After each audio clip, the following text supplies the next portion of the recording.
Olá, pessoal. Bom, na aula passada a gente viu como calcular o trabalho exercido pela força elétrica ou por um agente externo para carregar uma carga de um ponto para outro no espaço, na presença de um campo elétrico. E hoje a gente vai desenvolver um pouco mais essa ideia e realmente ver como a gente pode calcular a energia potencial elétrica armazenada em um sistema de cargas. Então, o que a gente vai querer calcular? A gente tem que tomar um pouco de cuidado porque essa energia que a gente vai calcular é uma energia sob certas condições especiais, certo? Estou chamando ela de energia eletrostática ou energia potencial eletrostática. Tá? Então, a gente lembra que na eletrostática a gente está assumindo que as cargas estão sempre em repouso. Tá? Então, tipicamente, o que a gente vai querer calcular, o que vai ser realmente interessante fisicamente imagina que eu tenho uma certa configuração de cargas aqui, né? Pode ser contínua, pode ser discreta, tem um monte de cargas no espaço.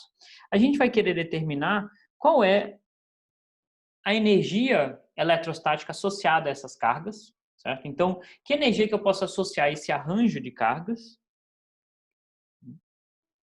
Eu vou usar, né, nessa aula e nas demais uma notação não muito ortodoxa, um pouquinho diferente da do livro, onde eu vou usar esse E curvado aqui para representar energia eletrostática. Tá? Eu não vou usar um E normal para não confundir com campo elétrico. Porém, a gente tem que tomar muito cuidado para não confundir com permissividade elétrica, que é um epsilon zero. Tá? Então, infelizmente não tem uma notação única, eu não gosto muito da notação do livro, então eu vou adotar essa daqui. Tá? Então, o que a gente gostaria de fazer? A gente gostaria de calcular uma energia, ou atribuir uma energia associada a esse arranjo de cargas, e uma energia associada a um arranjo de cargas um pouco diferente. Tá? Onde, tanto nesse arranjo quanto nesse arranjo, as cargas estão em repouso. A gente viu que para eu construir um arranjo desse, né, para eu trazer as cargas do infinito e colocar elas uma próxima da outra, eu gasto energia. Se as cargas, né, forem de mesmo sinal, ou eu absorvo energia se as cargas forem de sinais opostos. Tá? Então, o que vai ser, na verdade, interessante fisicamente é a diferença de energia entre esses dois arranjos. Mas, né, por que a gente está interessado em calcular essa energia e essas diferenças de energia? Eu vou passar alguns exemplos para vocês, bem simples, mas só para dar uma ideia, né, de por que essa energia eletrostática pode ser relevante. Tá? Então, está aqui um exemplo. Imagina que eu tenho algum material, certo? Com uma distribuição de cargas aqui, então eu carrego ele eletricamente, certo? E ele tem uma certa forma, eu assumo que esse material, sei lá, é um cilindro, tem uma forma específica, e aí eu consigo calcular uma energia associada a esse material carregado com essa forma. E aí eu comparo, por exemplo, o que aconteceria se o meu material tivesse uma forma diferente, por exemplo, uma esfera. Será que a energia da esfera, né, desse arranjo de cargas num arranjo esférico, seria menor do que nessa outra forma qualquer? Né? Obviamente, eu vou assumir que a carga total é a mesma, mas que arranjo tem menor energia? Por que isso é importante? Porque imagina que eu tenho um material que seja flexível e que eu carrego ele, né, carrego ele eletricamente, então ele vai ter uma carga elétrica não nula. Se ele tem uma certa flexibilidade, ele vai tentar se organizar na forma de menor energia. Tá? Então, é interessante eu poder comparar essas duas energias para esses dois arranjos de carga para, por exemplo, encontrar uma situação de menor energia. E aí eu vou poder dizer, o meu material provavelmente vai se reorganizar, né, no estado de menor energia. Tá? Então, essa é uma das aplicações da gente tentar investigar essa energia eletrostática, né, onde as coisas estão paradas numa situação e estão paradas em outra. Uma outra situação bem comum também é num caso atômico-molecular. Claro que aqui a gente tem que considerar a versão quântica e correções quânticas, e tem diversos detalhes, mas ainda assim o potencial eletrostático vai ter um papel importante. Então imagina que eu tenho um sistema que normalmente ele é neutro, né? A carga total de uma molécula, de um átomo é neutra, mas ele tem lá dentro alguma distribuição de cargas dentro dele. Né? Então essa molécula pode ter uma certa polaridade, pode ter alguma distribuição de cargas lá dentro, de tal forma que a carga total seja nula. E aí eu posso fazer a mesma pergunta, né? Para que arranjo dessas cargas eu vou minimizar a energia? né? Então, eu posso querer calcular a energia potencial eletrostática desse arranjo de cargas e aí ver, né, para qual arranjo essa energia vai ser mínima e aí provavelmente o átomo, a molécula, vai assumir esse arranjo. Como eu falei para vocês, vão ter outras forças em ação também, não é só essa força simples, e vai ter também vão ter efeitos quânticos que podem ser relevantes, mas ainda assim essa energia potencial eletrostática vai ter um papel importante. Tá? E um terceiro caso importante, bem importante também, imagina que eu tenho aqui uma certa distribuição de cargas, né? A carga total pode ser nula, mas eu tenho uma certa distribuição de cargas, e aí eu calculo a energia desse arranjo, e aí eu imagino que eu arranco uma carguinha e levo essa carga bem para longe do corpo inicial, né? Então, eu arranquei, por exemplo, um elétron desse sistema e levei esse elétron lá para longe, tá? Então, o elétron está lá em repouso parado, né? O meu sistema aqui está todo em repouso, aqui também está todo em repouso, e eu gostaria de saber, né, qual que é a diferença de energia entre esses dois arranjos, né? Será que esse arranjo aqui tem uma energia maior ou menor do que o outro, né? Então, essa diferença de energia, ela vai me dar justamente a energia de ionização do meu material. Ou seja, em outras palavras, o que eu estou calculando? Eu estou calculando quanta energia eu preciso para arrancar um elétron do meu material. Certo? Então, essa energia potencial eletrostática ela é bem importante. Ela vai me permitir obter todas essas informações. Em geral, ela não é a única força que está atuando, podem ter outras forças relevantes também, mas ainda assim ela vai ter um componente importante. Tá? Então, a gente vai querer definir essa energia. Como é que eu atribuo uma energia potencial, né, uma energia potencial eletrostática, para um certo arranjo de cargas? Tá? Então, não tem jeito. A gente tem que sempre definir uma situação onde a gente assume que a energia é zero. Né? Em geral, o que a gente realmente mede fisicamente são diferenças de energia. Né? Então, eu vou querer sempre assumir uma situação onde a minha energia é zero. E aí, essa situação é a que a gente esperaria, né? Eu imagino que duas cargas separadas numa distância infinita, elas vão ter uma energia potencial zero. Né? Elas não vão ter nenhuma força, a força entre as duas vai ser completamente negligível. Então, eu vou assumir nessa situação em que a energia eletrostática desse sistema aqui é zero. Tá? Essa vai ser a maneira que eu vou definir qual é o zero da minha energia. Tá? E daí? Então, vamos supor que eu saia desse sistema de energia zero e agora eu venho e carrego a carga 2 até uma certa distância, que eu vou chamar de D12, porque é a distância entre a carga 1 e a carga 2. Tá? Se eu fiz isso, né, se eu carreguei a minha carga 2 para próximo da carga 1, foi exatamente o cálculo que a gente fez na aula passada, a gente viu que eu vou ter que exercer um trabalho sobre o sistema. Tá? Tipicamente, eu vou dar energia para o sistema se essas cargas tiverem o mesmo sinal, ou eu vou ter que tirar energia se as cargas tiverem sinais diferentes. Tá? Então, a minha energia final vai ser a energia inicial mais o trabalho exercido pela força externa. Eu tinha uma certa situação com uma energia inicial, que era zero, por definição, e aí eu dei ou tirei energia, né? Tirar energia simplesmente significa que esse trabalho vai ser negativo, tá? Mas eu realizei esse trabalho. Então, a minha energia final vai ser simplesmente esse trabalho externo. E esse trabalho externo a gente calculou na aula passada. Né? Ele é simplesmente igual a Q2 vezes a diferença de potencial. Tá? Então, com isso, eu vou conseguir definir a energia desse arranjo de cargas aqui. Tá? Então, vamos lá. Né? Para esse arranjo de cargas, a gente tem que o trabalho externo realizado é dado por isso daqui.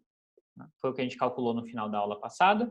Eu vou reexpressar a distância entre as duas cargas como 1 sobre o módulo da diferença dos vetores posição das duas cargas. Então, R1 é o vetor posição da carga 1, R2 da carga 2. Então, essa distância nada mais é do que o módulo dessa diferença. Certo?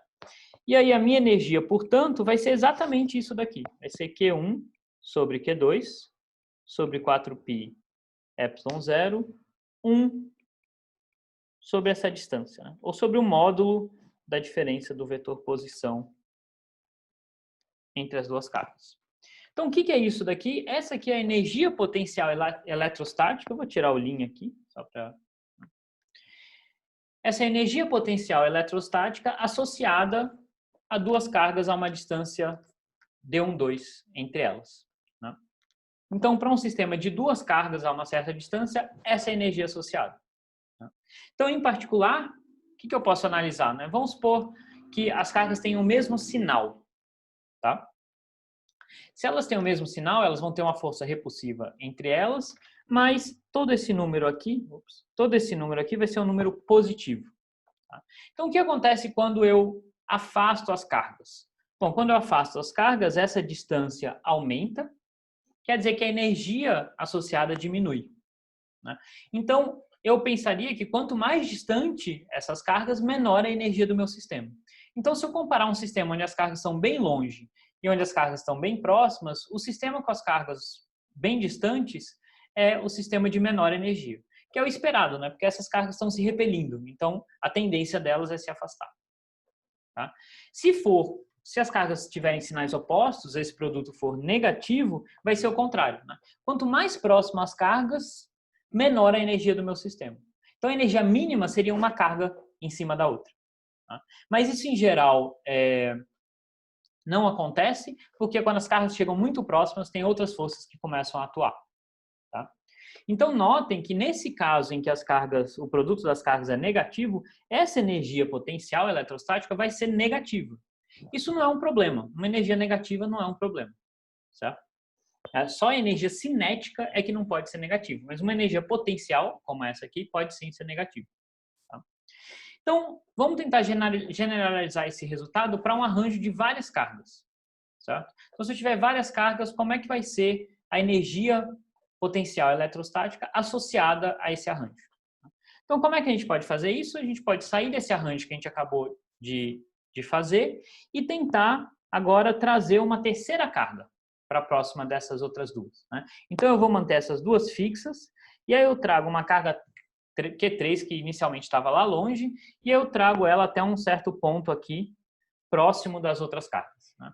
Então, obviamente, elas não precisam estar alinhadas, elas podem estar distribuídas em qualquer lugar do espaço. Então, eu vou ter uma certa distância entre a carga 3 e a 1 e outra distância entre a carga 3 e a 2. Tá? E qual que será, então, a energia total desse sistema? A energia potencial total desse sistema? Bom, vai ser a energia total desse sistema aqui, mais o trabalho que eu tive que realizar para arrastar a carga Q3. Tá? Então, agora eu vou conseguir calcular a energia desse sistema aqui. Basta eu usar o resultado que a gente acabou de encontrar e somar agora o trabalho realizado para trazer a carga Q3. Né? E que trabalho é esse? Bom, a gente já sabe, né? É a carga Q3 vezes a diferença de potencial.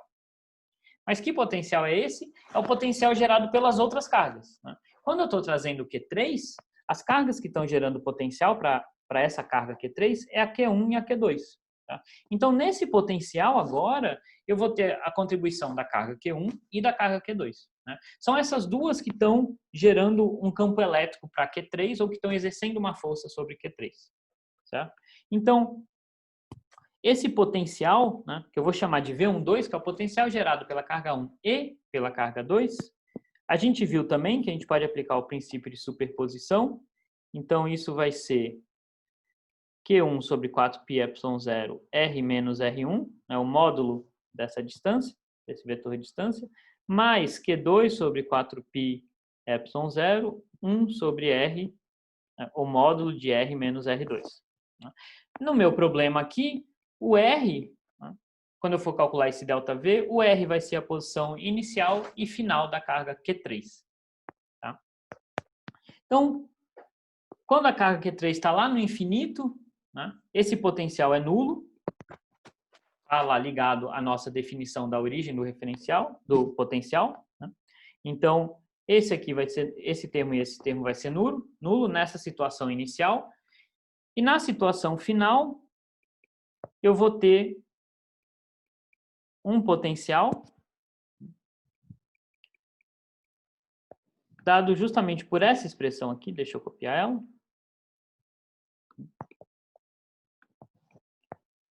Onde, em vez de R, eu vou colocar a posição da carga 3. Certo? Então, o que eu vou ter para minha energia total, no final das contas? A minha energia total vai ser a energia inicial, que eu tinha calculado, mais Q3 vezes esse ΔV. Tá? Eu estou chamando aqui de... chamando esse de duas linhas e esse aqui de E', que era a energia inicial desse sistema. Tá? Então, se eu juntar essas coisas, né, a energia inicial é justamente essa, a energia dessa configuração, somada do trabalho realizado para trazer a carga Q3. Se eu juntar tudo isso, eu vou ter esses três termos. Certo? Esse aqui é a energia inicial e essa aqui, essa contribuição é a contribuição que veio do trabalho, né? Q3 vezes ΔV. Tá? Então, eu tenho essa expressão para uma energia de 3 cargas para uma posição qualquer dessas cargas. Né? Então, R1, R2 e R3 podem assumir qualquer valor aqui. Então, eu tenho uma expressão geral para 3 cargas. E eu posso reescrever ela de uma maneira um pouquinho mais compacta, que vai ser importante para a gente generalizar daqui a pouco. Né? Eu posso colocar em evidência esse fator de 1 sobre 4πε0, e aí eu vejo que todos os termos eles têm essa cara aqui, uma carga vezes a outra, dividido pela distância entre elas. Né? Só que essa somatória é 1 com 2, 1 com 3 e 2 com 3. Né? Obviamente, eu não tenho Q2 com Q2, nem Q1 com Q1, nem Q3 com Q3. Tá? Então, essa somatória é sobre todos os valores de I, então esse I pode ser 1, 2, 3, mas esse J só pode ser maior do que I. Só uma maneira de eu reescrever a soma de cima. Né? Então, quando esse I aqui é 1, o J pode ser 2 e 3, né? Que vai ser esses dois termos aqui. Quando o I for 2, o J só pode ser 3, que vai ter esse termo aqui. E quando o I for 3, o J não pode ser nada, porque não tem nenhuma carga, né, além da terceira. Então, não tem nenhuma contribuição para essa soma. A gente pode escrever isso de uma maneira ainda mais simétrica.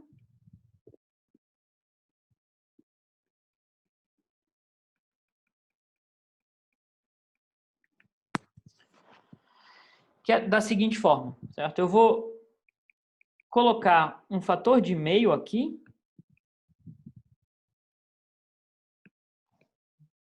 E aí eu vou realizar a minha soma, né? É exatamente a mesma expressão, só que eu vou realizar a minha soma sobre todos os valores de J, agora diferentes de I. E aí eu incluo esse fator de meio. Esse fator de meio vai ser porque vai aparecer, né? Eu vou contar nessa soma aqui, por exemplo, o QI igual a 1 e o QJ igual a 3. E eu vou ter um termo também que vai ser o QI igual a 3 e o QJ igual a 1. Tá? Então, eu vou ter Q1, Q3 mais Q3, Q1. Que é justamente 2 vezes esse termo aqui. Por isso que eu coloco esse fator de meio para compensar essa contagem dupla. Né? Então, vamos rapidinho só ver os termos que apareceriam aqui. Eu não vou abrir, só vou esquematizar. Né? Quando o I for 1, né, eu vou ter o J igual... Então, são todos os valores diferentes do 1, certo? Então, pode ser o 2 e o 3. Né? Então, eu vou ter Q1, Q2, Q2, Q3. Tá? Ou, desculpa, Q1, Q2, Q1, Q3. Quando o I for 2, o J vai poder assumir todos os valores, exceto 2. Então, vai ser 1 e 3.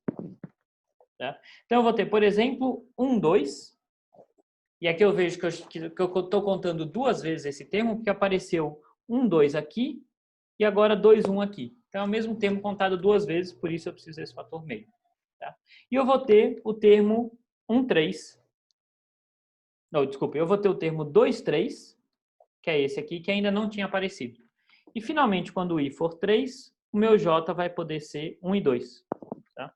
Então, eu vou ter o termo 3, 1, que já tinha aparecido aqui uma vez, e aí, novamente, esse fator de meio vai dar conta dessa contagem dupla, e eu vou ter o termo 3, 2, que também já tinha aparecido. Tá? Então, novamente, o fator de meio vai tomar conta dessa contagem dupla. né? Então, dessa maneira, eu consigo escrever isso de uma forma um pouquinho mais simétrica, e aí fica meio óbvio como generalizar se eu tiver N cargas, né? Então, se eu tiver agora, em vez de 3, N cargas pontuais, tudo que eu preciso fazer é estender essa somatória para N.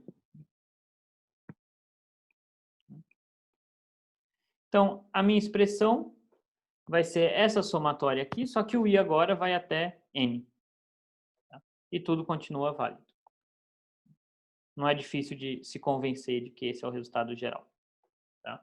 Então, para um arranjo de N cargas, é assim que eu calculo a energia potencial elétrica dessas N cargas. Certo? A gente ainda vai querer investigar isso um pouquinho mais a fundo. Tá?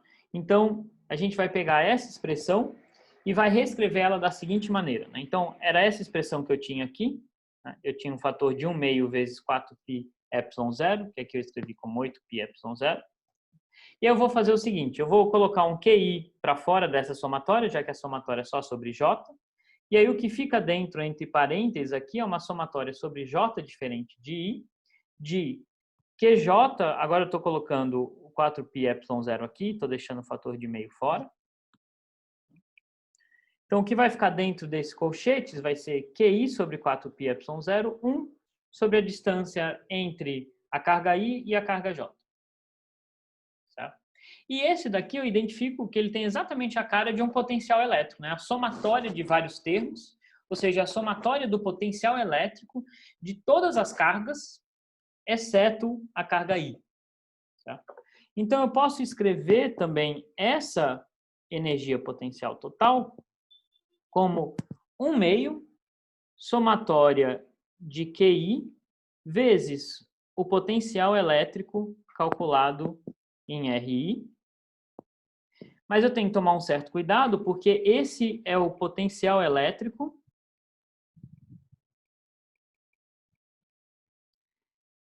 gerado por todas as cargas, exceto a carga I.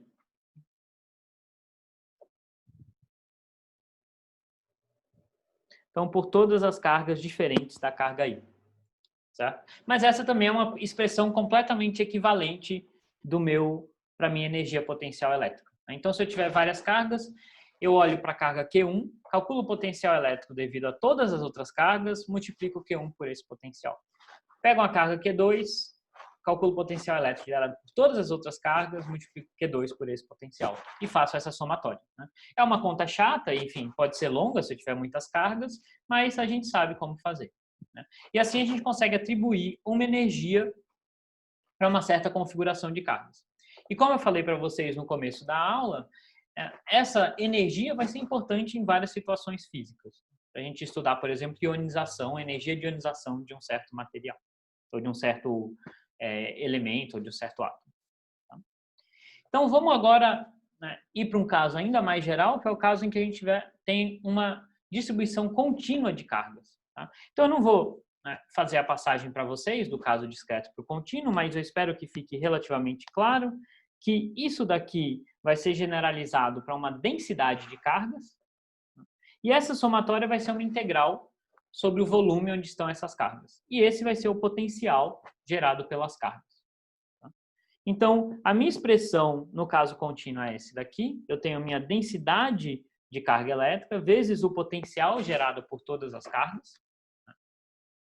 No limite contínuo, o potencial gerado por todas as cargas é de fato gerado por todas as cargas. Eu não preciso excluir a carga aqui que vem desse elementozinho ρdV. Né? Eu assumo que esse potencial de um ponto agora é zero, porque eu tenho uma distribuição contínua de cargas. Tá? Então, ele é dado por essa expressão. Essa integral aqui é sobre um volume que engloba todas as cargas. Né? Se o meu volume for maior do que onde estão as cargas, tudo bem, porque a densidade é zero nessa região, então não vai estar contribuindo para a minha integral. Né? Então, desde que esse volume de integração contenha todas as cargas, eu posso calcular também a minha energia potencial elétrica, num caso de uma distribuição contínua, através dessa expressão.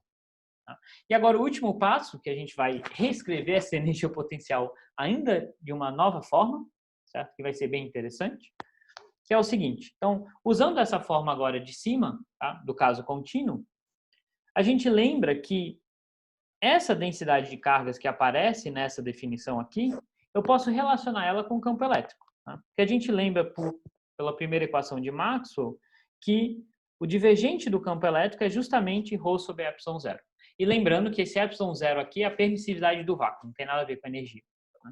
Então, eu vou escrever ρ como ε0 vezes divergente de E, e aí a minha densidade de energia, eu vou escrever como ε0 sobre 2. Né? O que eu vou fazer aqui é substituir ρ por divergente de E sobre ε0, ou vezes ε0. Então, eu vou ter integral do divergente de E vezes o meu potencial sobre um volume. E aqui eu vou fazer uma integração por partes, eu não vou mostrar exatamente para vocês, né, como é que a gente faz essa integração com divergente, mas é muito análogo à integração por partes usual. Né? Então, esse aqui eu vou chamar do meu, o que seria um dV, e esse aqui de um U, tá? Eu chamo justamente o divergente de E de dV, porque aí o V vai ser o campo elétrico. Então, isso aqui vai ser menos ε0 sobre 2 a integral de E produto escalar com gradiente de V, certo? Então, isso aqui, na minha integração por partes, é o meu VDU, mais ε0 sobre 2. Agora, uma integral de superfície, que é a integral, né, do limite desse volume, de E, V, produto escalar com dA. Então, sobre essa superfície que está delimitando o meu volume de integração inicial. Então, esse daqui é o equivalente do UV calculado nos limites de integração, mas agora o meu limite de integração é essa superfície. Tá? É uma generalização da integração por partes, mas agora para 3 dimensões. Tá? Então, o que eu posso fazer? Né? Posso fazer um último truque, que é lembrar que o gradiente de V nada mais é do que menos o campo elétrico. Então, olhem como eu posso escrever agora essa densidade de energia, vai ser, desculpa, essa energia potencial elétrica, vai ser ε0 sobre 2. Esse menos gradiente de V nada mais é do que o meu campo elétrico. Então, vai ser integral do módulo do campo elétrico ao quadrado, né? Porque vai ser o produto escalar dele com ele mesmo. Ops, aqui tinha faltado, acabei de ver, tinha faltado aqui a integral sobre o volume. Integral sobre o volume. Mais ε0 sobre 2, uma integral de superfície de EDA. Tá? E a gente está quase lá, só falta mais um passo para a gente simplificar ainda mais esse resultado, que é o seguinte: essa integral de superfície, né, a gente lembra que o volume de integração tem que ser um volume que englobe as minhas cargas, mas pode ser qualquer volume. Né? Então, desde que ele englobe todas as minhas cargas, esse volume tá ok. Né? Ele me dá a resposta correta. Né? A gente lembra que foi daí que a gente saiu, né? De um volume de integração que engloba todas as minhas cargas. E aí o truque que a gente faz nesse caso é assumir um volume como volume o espaço todo. Ou seja, eu imagino que eu estou inicialmente integrando, sei lá, sobre uma casca esférica ou sobre uma esfera aqui, onde todas as minhas cargas estão lá dentro, e aí eu tomo o raio dessa esfera como indo para infinito. Então, eu vou estar integrando sobre todo o espaço. Por que a gente faz isso? Porque, nesse caso, o que vai acontecer com aquela integral de superfície? Né? Quando essa superfície vai para infinito, o que vai acontecer é que a integral de EV sobre a superfície vai para zero. Porque lá no infinito, que eu estou infinitamente longe das minhas cargas, então o meu campo elétrico vezes o meu campo, meu potencial elétrico, esse produto aqui, ele vai para zero. Então, se a gente fizer uma análise, só uma análise dimensional, né, a gente lembra que o meu E, ele cai com 1 sobre R ao quadrado, desse R é o raio dessa esfera. o meu potencial ele cai como 1 sobre R, e o meu elemento de área ele é proporcional a R ao quadrado. Estou pensando, de fato, numa casca esférica. Então, esse produto EVdA, para distâncias grandes, ele vai como 1 sobre R ao cubo, vezes R ao quadrado, que é 1 sobre R. E aí, quando esse R vai para infinito, isso aqui vai para zero. Então, de fato, lá no infinito, os meus campos elétricos e o meu potencial elétrico são zero, e aí dá zero essa integral de superfície. E aí, finalmente, eu consigo escrever a minha energia potencial elétrica de uma maneira super compacta, que é essa daqui. Simplesmente a integral de epsilon 0 sobre 2 epsilon 0 sobre 2 vezes a integral do módulo do meu campo elétrico sobre todo o espaço. E aí eu vejo que eu posso fazer uma seguinte definição, que é bem sugestiva, né? Eu posso definir essa grandeza aqui, tá? Que obviamente é uma grandeza que depende de pontos do espaço, porque o meu E aqui depende de pontos do espaço. E aí a minha energia potencial elétrica para um arranjo qualquer de cargas pode ser escrito simplesmente como a integral desse U sobre todo o espaço. Então, como é que a gente pode interpretar esse U? A gente pode interpretar como uma densidade de energia.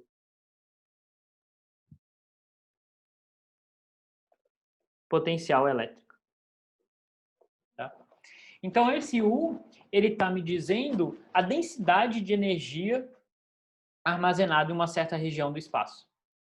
Então, olha né, o quanto a gente evoluiu desde o começo da discussão. Inicialmente, a gente estava pensando no trabalho ou na energia gasta para juntar as cargas, e a gente viu que, manipulando essas expressões e reescrevendo essa energia, a gente pode escrever, na verdade, como uma integral sobre o módulo do campo elétrico em todo o espaço, o módulo do campo elétrico ao quadrado em todo o espaço. Então, o módulo do campo elétrico ao quadrado, na verdade, me dá uma densidade de energia.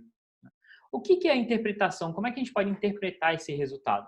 A ideia, uma das maneiras da gente enxergar esse resultado é imaginar que, para um certo arranjo de cargas, aqui eu desenho um dipolo, mas poderia ser qualquer um, esse arranjo de cargas vai gerar um certo campo elétrico aqui no meu espaço. Tá? Estou representando aqui por essas linhas de campo. E esse campo elétrico carrega energia. É ele que tem uma energia associada a ele. Tá? Então, se eu olhar aqui para uma certa região do espaço, eu posso olhar qual o valor do meu campo elétrico aqui, e o módulo ao quadrado desse campo elétrico me dá uma medida da densidade de energia guardada nesse espaço aqui. Né? Se eu integrar sobre o volume, eu tenho a quantidade de energia armazenada nessa região do espaço, devido à presença de um campo elétrico. Então, o campo elétrico, na verdade, ele carrega energia. Né? É uma das maneiras da gente interpretar esse resultado, e, na verdade, é a maneira mais conveniente. É pensar que o campo elétrico em si, ele está carregando energia. Né? Por que isso é útil? Porque, não nesse curso, mas mais para frente, vocês vão ver que quando essas cargas estiverem em movimento, em particular em um movimento acelerado, esse campo elétrico ele vai se propagar no espaço. Tá? Ele não vai ser mais constante, ele vai oscilar e ele vai caminhar no espaço. E como ele está caminhando no espaço, então imagina que ele está se propagando aqui, ele está carregando essa energia com ele, que é justamente o que a gente entende como radiação ou luz. Certo? É esse campo elétrico propagando no espaço, e como é que a gente percebe essa radiação ou luz? Através da energia que esse campo está carregando. É assim, uma das maneiras que a gente interage com esse campo elétrico é percebendo a energia que ele carrega. Então, por isso, é importante a gente visualizar a energia potencial elétrica como energia armazenada no campo elétrico. Tá bom? Então, era isso que eu tinha para falar sobre energia potencial elétrica. Na próxima aula, a gente continua com o próximo tópico, que vai ser condutores. Tá? Só uma observação importante, tem uma discussão sobre energia potencial elétrica, que eu não vou fazer aqui para não me alongar demais, mas eu sugiro que vocês leiam no livro. Tá? É logo a última sessão sobre energia potencial elétrica. Tá bom? Tchau, tchau.